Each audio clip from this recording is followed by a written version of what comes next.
পড়েন আমিন। কানা ইয়ামুদ্দু সাওতাহু মাদ্দান, টেনে টেনে পড়তেন। ওয়া কানা ইউকাত্তিউ আয়াতান আয়াতান, প্রত্যেক আয়াত পড়ে পড়ে তিনি থামতেন। এভাবে কোরআন পড়তে হবে।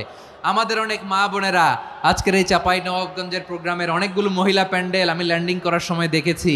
আমার অনেক বোনেরা ওনারা কোরআন খতম করতে যে এমনভাবে তেলাওয়াত করেন, কোরআন তেলাওয়াতের আদব আর অবশিষ্ট থাকে না।